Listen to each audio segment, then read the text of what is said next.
শুভ সন্ধ্যা বন্ধুরা, welcome back to my channel. তো আশা করছি আপনারা সবাই খুব ভালো আছেন, সুস্থ আছেন, স্বাভাবিক আছেন। আপনাদের আশীর্বাদে কিন্তু আমরাও ভালোই আছি। তো সন্ধ্যাবেলা থেকে আজকের ভিডিওটা কিন্তু শুরু করলাম। আর আশেপাশটা দেখে কিন্তু মনেই হচ্ছে যে আমরা তিনজনে মিলে কোথায় যাচ্ছি মেট্রো করে। কোথায় আর যাবো বন্ধুরা, আন্তর্জাতিক বইমেলা শুরু হয়ে গেছে। আর এখন যা সুবিধা হয়েছে মেট্রো করে যাওয়ার, আর মেয়েরও প্রথমবার মেট্রো চড়াও হয়ে গেল। তো শীতকাল মানেই বইমেলা, আর বাঙালির একটা আবেগের জায়গা হচ্ছে বইমেলা। তো বইমেলা হবে আর আমরা বাঙালি হয়ে যাব না সেখানে, তা কি কখনো হতে পারে? তো আশা করছি আপনারা অনেকেই চলে গেছেন এর মধ্যে। আমার ভিডিওটা দিতে আমাদের যেতে বইমেলাতে একটু লেট হয়ে গেল। 22শে জানুয়ারি থেকে শুরু হয়ে গেছে বইমেলা, আর থাকছে হচ্ছে 3রা ফেব্রুয়ারি অবধি। তবে এইবারে বইমেলাটা আশা করছি তো আপনারা জানেনই বইমেলা কোথায় হচ্ছে, করুণাময়ী মেলা প্রাঙ্গণে। আর এবারে থিমটা কি বলুন তো, থিম হচ্ছে আর্জেন্টিনা। বই পড়ার তবে এখন সচরাচর টাইম পাই না, কিন্তু বইমেলা হলে বইমেলাতে যে যেতেই হবে। বইমেলা না গেলে যেন মনে হয় কি একটা মিস করে গেলাম, তাই না?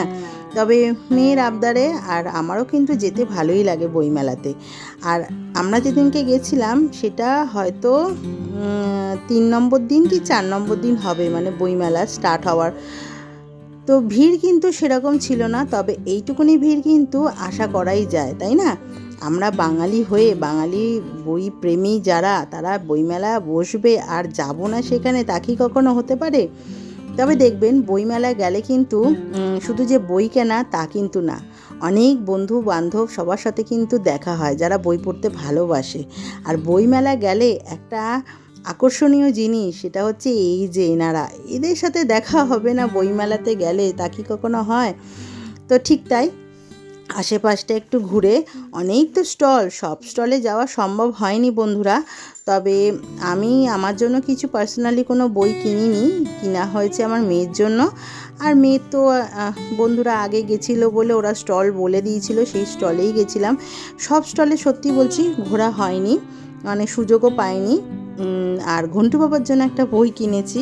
ঘন্টু তো কত পড়ে তার নেই ঠিক, কিন্তু একটা কিনেছি। কিন্তু আমার বইটা খুব ভাল লেগেছিলো ওর জন্য, আমার মনে হলো যে ওর জন্য কিনলে ওরও খুব ভাল লাগবে বইটা। ভিড় দেখতে পাচ্ছেন বন্ধুরা, একটু একটু কিন্তু ভিড় হচ্ছে। তবে আমরা গেছিলাম অনেকটাই আগে, মানে 6টা 6:30 নাগাদ তো গেছিলাম সন্ধেবেলা, তাই জন্য ভিড়টা একটু রাতের দিকে হচ্ছিল। তবে 8:30 9টা পর্যন্তই বইমেলা খোলা আছে। আর এই যে মেয়ের বন্ধু বলে দিয়েছিল যে কাউন্টারে যেতে, আমরা সেই কাউন্টারেই গেছি। তো সেখান থেকেই একটা বই, 2খানা বই কিনেছে মেয়ে। আর এই যে আরেকজনের সাথেও কিন্তু দেখা হয়ে গেল, মিস্টার ডাক। হ্যাঁ, কী বলবো, এদের সাথে না দেখা করলে যেন মনে হয় বইমেলা গিয়ে একটা কী জানি একটা দেখতে পেলাম না। সত্যি এত ভালো লাগে আর এত সুন্দর করে ঘোরে। তো যাক, অনেক দিন ভাবছিলাম যে আপনাদের সাথে বইমেলাটা শেয়ার করব, আজকে শেয়ার করতে পেরে সত্যি খুব ভালো লাগছে। বসে গেছে অনেক দিন হয়ে গেল, আবারও বলছি, কিন্তু সময়ের অভাবে আর যেতে পারছিলাম না। আর তার থেকেও বড় কথা হচ্ছে বন্ধুরা, লাস্টবার এই বইমেলাতে যাওয়ার পরেই কিন্তু আমার পক্স হয়েছিল, তার জন্য এই বছর একটু ভয়ই লাগছিল। তবুও গেছি, কেননা ভালো লাগার জায়গা একটা বইমেলা।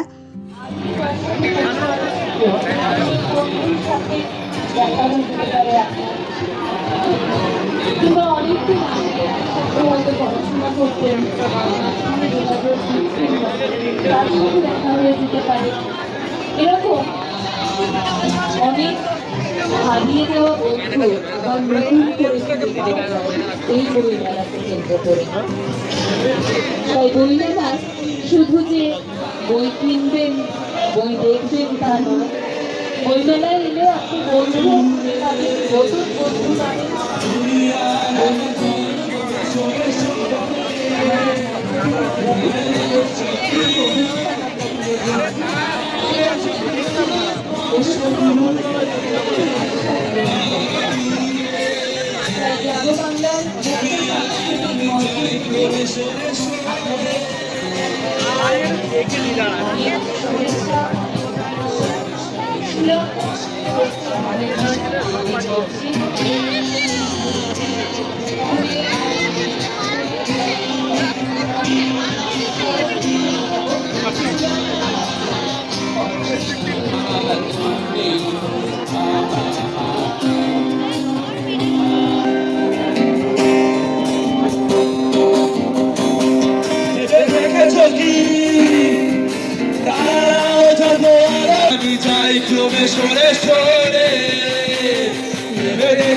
কি তারা যত আরো 500 দূরে আরো দূরে